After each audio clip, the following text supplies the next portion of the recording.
overnight hours just between midnight and say about 5 a.m. So look for wet spots during the morning commute tomorrow for sure, and possibly even some locally heavy downpours. But we expect it all to taper off by midday tomorrow. Dan and Anna. All right, thank you so much, Spencer. Well, this series of storms has pounded the Pacific Northwest, killing at least 2 people.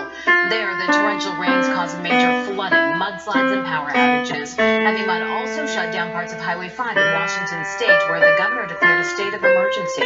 These boulders are bigger when you see them in person than they are when you see them on your TV screens. It reminds you Mother Nature bats last, and that's why we got to be safe.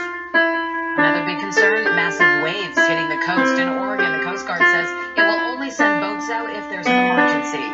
Well, in the city of Light tonight, it is crunch time for a key global climate accord. Talks in Paris are expected to go right up until tomorrow's deadline, maybe even beyond.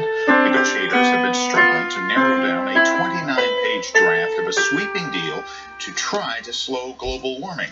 President Obama and Francois Hollande spoke today by phone. The White House says both leaders reiterated their firm commitment to this proposed agreement. And tonight there is an American in Paris from here in the Bay Area who is spending much of his own personal fortune to fight climate change. We got to speak with Tom Steyer before he headed off to climate talks. Here's ABC 7 reporter Jonathan Bloom on the billionaire turned climate activist. Amid the dignitaries and heads of state, a private citizen with vast private wealth, Tom Steyer made his fortune in banking and hedge funds. Before I really learned the facts, we invested in every industry in the world, including fossil fuel industries.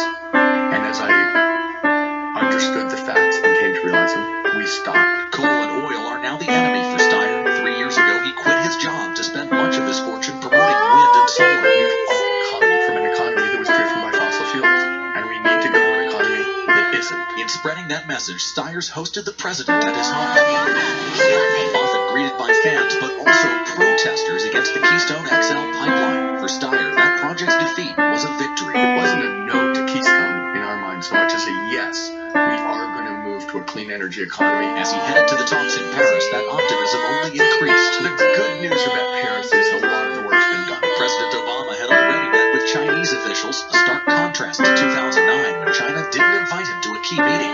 And California Governor Jerry Brown's been to China. At the Paris talks, the top Chinese negotiator called the governor an old friend. California is a great example of how this is supposed to work. We are a place which has some of the most progressive energy policies in the world. But Steyer's fighting what he sees as a step back, a coal depot proposed near the port of Oakland. I'm absolutely opposed to the idea that they would ship coal through the Bay Area to China. Steyer told world leaders solar will be cheaper than coal within 2 years, and he says turning off the lights and biking to work are no longer enough. Not individually trying to do the right thing, but actually together by implementing policies that push the whole society at the same time to do the right thing. In San Francisco, Jonathan Bloom, ABC 7 News. The FBI focused on the lake today, hunting for more clues following last week's deadly shooting rampage in San Bernardino.